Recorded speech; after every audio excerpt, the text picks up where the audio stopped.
Left thoroughly destitute as a condition of Sulla's pardon, and needing to earn fast money, Caesar enlisted in the legions.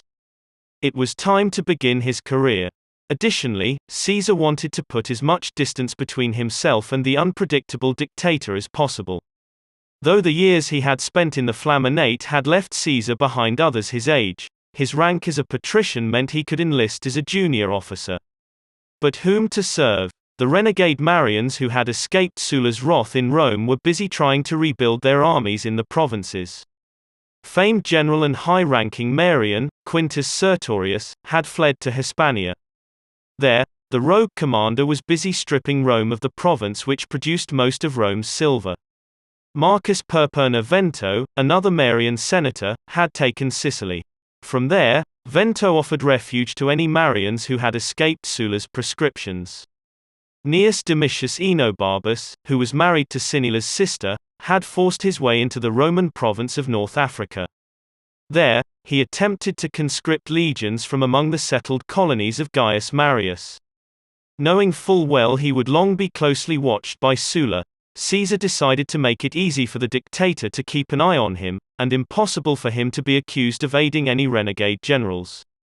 Ignoring all the provinces with Marian activity, Caesar, instead, got assigned as a military tribune to one of Sulla's top generals.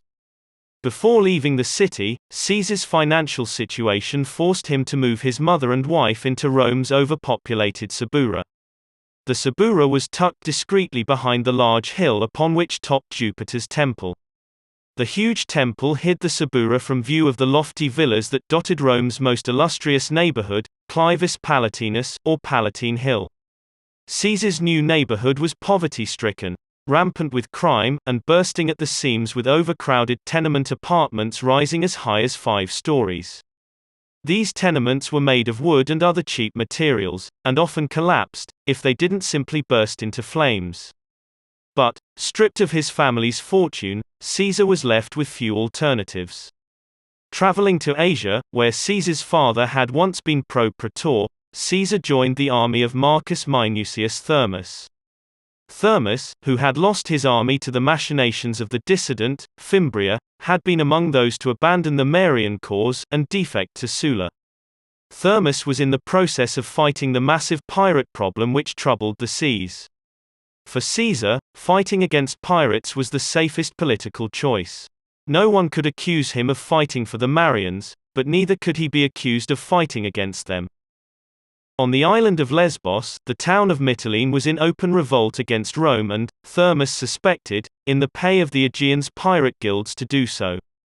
Thermus, coordinating with another of Sulla's young generals, Lucullus, laid siege to Mytilene, and offered Caesar his first opportunity for battle. This nephew of Gaius Marius, who may have learned the arts of war at his uncle's feet, distinguished himself well enough to be awarded the corona civica, or civic crown. Falling just below the grass crown in terms of importance, the civic crown was the second highest crown which could be awarded to a Roman citizen. The corona civica was presented to a citizen who had saved the lives of other citizens by slaying an enemy on a spot that had been previously held by the enemy on the same day. The citizens who were saved were the only people who could award the civic crown, and after the siege of Mytilene, they awarded it to Gaius Julius Caesar. Under Sulla's constitutional reforms, the winning of a military crown came with immediate and lifelong membership in the Senate. At only 19 years old, Caesar was now a senator. Sulla's reforms also paid homage to Rome's military successes by insisting winners of military crowns wear them whenever appearing in a public capacity. And, gathered crowds were obliged to stand and applaud any wearer of a military crown. By law, Caesar could now look forward to a lifetime of standing ovations every time he entered the Senate. Because Caesar acquitted himself well during the siege, he rose in Thermus's esteem, despite the commander's suspicion that Caesar was a secret Marian. Next, Thermus assigned Caesar, whose name was far more illustrious than his own, a diplomatic mission to the kingdom of Bithynia. Caesar's objective was to extract from King Nicomedes IV, a fleet of ships for Thermus. Though Sulla had defeated Pontus's king Mithridates and forced the aggressor king to sue for peace, trouble was brewing within the eastern provinces within the first year of Sulla's return to Rome. Another war was coming, and Thermus needed that fleet in place against the eventuality of another attack by Mithridates. Caught is a small country that divided Pontus from Rome's eastern provinces. Bithynia stood to be trampled again by Mithridates' next attempt, and Caesar's duty was to remind the aged Nicomedes that Rome's support was always transactional.